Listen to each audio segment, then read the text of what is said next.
itu tidak lain adalah Mbah Darmo. Karena ciri khasnya pakai gelung, ya. Jadi perilakunya juga lemah lembut seperti perempuan, seperti sosok perempuan gitu. Jadi Mbah Darmo ini tidak lain adalah Mahapati Gajah Mada.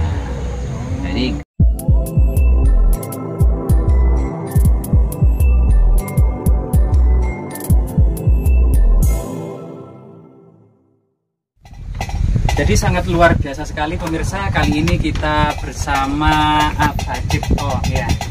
Abah ini Mbah terkait desa Sajen. Ini ternyata nama Sajen itu mungkin bisa dijelaskan ke kita semua latar belakang kenapa kok sampai muncul nama desa Sajen. Kemudian ada punden yang sangat keramat. Masyarakat juga memberikan nama punden Jerbeng atau punden Badarmi kalau nggak salah ya. Mungkin dari situ Abah Cipto ini bisa menceritakan semua sejarahnya terkait punden maupun desa Sajen ini. Matur nuwun sangat. Assalamualaikum warahmatullahi wabarakatuh. Waalaikumsalam. Rahayu sedulur semuanya, kaitannya dengan Sajen, memang kita berharap putri cucu penerus desa Sajen ini tidak sampai melupakan sejarah desanya. Di kata Sajen itu diambil dari kata sesaji. Sesaji.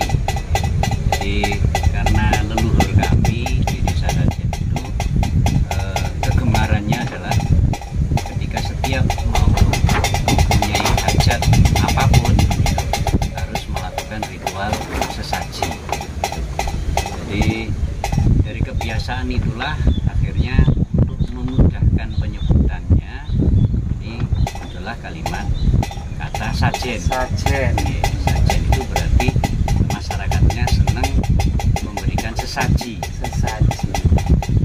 Jadi ini juga diperkuat dengan sejarah versi masyarakat bahwa masjid pertama kali di desa Sajen ini adalah merupakan masjid pertama yang ada di wilayah Kecamatan Pacet yang terbuat seluruhnya, jadi dominasinya itu dari bahan kayu jati. Ya, karena para musafir waktu itu menggunakan bahasa Arab yang dijawakan gitu ya. Jadi bahasa Arabnya kayu jati kan sajin. Diperkuat dengan sejarah itu gitu. Akhirnya disepakatilah pemberian nama atas wilayah di sini adalah dengan nama sebutan desa Sajen. Kalau kaitannya punden Jerbeng itu sebetulnya ada maksud yang sangat dalam. Jadi di situ itu merupakan satu tempat yang diyakini oleh khalayak bahwa punjernya Majapahit itu ada di Sajen itu, jadi di wilayah itu. Ini kalau versi sesepuh kami menceritakan mengapa sampai dinamakan Jerbeng. Jerbeng itu sebetulnya singkatan. Jadi suatu tempat untuk jejerake rogolan sukma marang gagang murbeng. Jadi suatu tempat untuk jejerake rogolan sukma marang gagang murbeng di Jerbeng. Jadi di situ merupakan tempat sering dipergunakan untuk semedi oleh tokoh-tokoh masyarakat, juga oleh masyarakat. Bahkan sampai hari ini tiap tahun pun tetap ada ritual yang dilakukan oleh masyarakat yang diprakarsai oleh pemerintah desa dan tokoh-tokoh masyarakat untuk selalu melestarikan itu dengan harapannya supaya generasi ke depan ini tidak sampai melupakan sejarah desanya. Jadi kalau ditarik lebih ke dalam, di masa kejayaan Majapahit, Prabu Hanumakerta itu punya seorang putri yang bernama Putri Ganggadara. Jadi Putri Ganggadara ini di kerajaan mengalami satu penyakit kulit yang berbagai kalangan, jadi para Tabib. tabib kerajaan itu tidak ada yang mampu. Akhirnya diberikan sayembara oleh Prabu Hanomakerta, barang siapa yang bisa menyembuhkan putri saya ini akan diberikan hadiah gitu ya. Kalau hadiah ini beberapa versi mengatakan ada yang tanah, ada yang dipersunting sebagai suaminya, macam-macam gitu. Nah, ini kalau saya tidak mempermasalahkan itunya, tapi lebih kepada sejarahnya.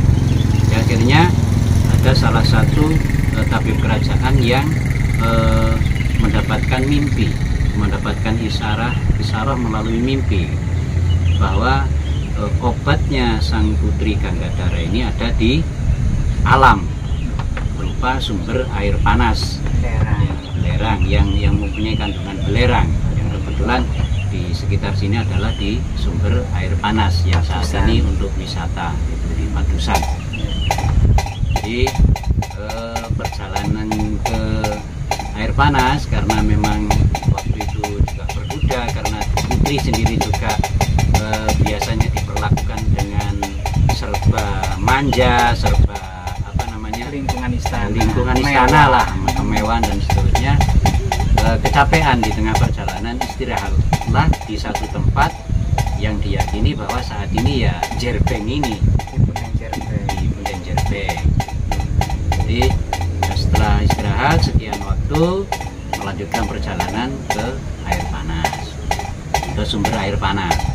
Nah, setelah prosesi mandi, pengobatan dan seterusnya di air panas, perjalanan pulang. Perjalanan pulang, sebelum nyampe di kerajaan, ini sudah ada informasi dari kerajaan bahwa sedang terjadi peperangan di kerajaan. Untuk lebih amannya, Putri Ganggadara tidak dihantarkan pulang dulu ke kerajaan. Jadi diinstruksikan oleh Prabu untuk istirahat dulu di satu tempat. Satu tempat itu juga karena pernah istirahat dengan enak itu ya di Jerbeng ini, akhirnya semuanya beristirahat di Jerbeng sambil menunggu peperangan di kerajaan reda. Lama, tambah waktu, tambah hari, akhirnya peperangan tidak kunjung usai. Akhirnya jatuh sakit Putri Ganggadara, cuman dengan penyakit yang berbeda lagi gitu. Karena stok bahan bekal yang dibawa dari kerajaan mulai menipis, habis dan habis. Akhirnya jatuh sakit sampai pada meninggal dunia. Jadi akhirnya karena kembali ke kerajaan juga masih belum juga aman, peperangan belum reda, akhirnya beberapa prajurit membangun sebuah tempat untuk pembakaran mayat Putri Ganggadara.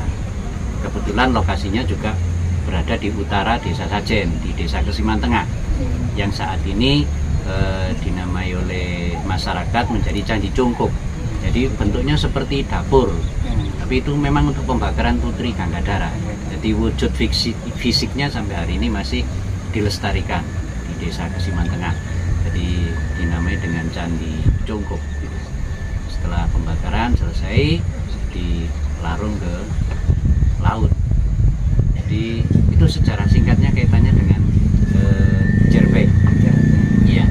Kalau keterkaitannya dengan Mbah Darmi, Mbah Darmi ini adalah setelah pengucapan Sumpah Palapa Mahapatih Gajah Mada, itu kan beliau mukso. Nah, itu kan di mana tempat makamnya juga tidak ada, di mana bersemayamnya juga tidak ada. Nah, diyakini oleh sesepuh masyarakat di Sajen bahwa Mbah Darmi itu tidak lain adalah Mbah Darmo. Karena ciri khasnya pakai gelung, ya. Jadi perilakunya juga lemah lembut seperti perempuan, seperti sosok perempuan gitu. Jadi Mbah Darmo ini tidak lain adalah Mahapatih Gajah Mada. Nah, ini keyakinan para sesepuh Desa Sajen gitu. Jadi karena kebanyakan orang yang menjumpai, masyarakat kami yang menjumpai itu memang tampilannya adalah tampilan sosok perempuan. Ciri khasnya itu beliau itu sabar, lemah lembut, sering membantu masak-masak di warga sekitar. Masakannya juga membuat orang itu ketagihan. Gitu. Enak, ada khasnya. Jadi dikit-dikit Mbak Darmi, dikit-dikit kalau ada hajatan Mbak Darmi. Padahal itu tadi Mbak Darmi tidak lain adalah Mbak Darmo tidak lain adalah Mahapati Gajah Mada. Itu apa memang menyamar atau gimana? Kayaknya begitu. Jadi karena penyamaran Mahapati Gajah Mada. Tapi ini versi masyarakat lokal. Cerita masyarakat. Soal kebenarannya dan tidaknya ya tergantung. Cuman kalau saya pribadi kayaknya lebih mengarah ke sana. Lebih percaya itu ketika ini Mbak Darmo adalah Mbak Darmo adalah Mbak Darmi. Mungkin jadi sangat luar biasa sekali ya, banyak sekali cerita-cerita rakyat, cerita-cerita lokal ya, bahkan terutama memang yang sampai saat ini itu sangat-sangat samar-samar yang ada di tengah-tengah kita. Artinya kita itu hampir-hampir belum pernah mendengar sebelumnya cerita ini. Ternyata nama Mbak Darmi gitu ya, itu tidak lain adalah Mbak Darmo, dan Mbak Darmo itu sendiri adalah seorang tokoh pahlawan nasional, tokoh besar kerajaan Majapahit, yaitu Mahapati Gajah Mada. Luar biasa sekali, terima kasih ya Pak Cipto atas waktu dan kesempatannya. Semoga bermanfaat. Rahayu Sagung Widumati.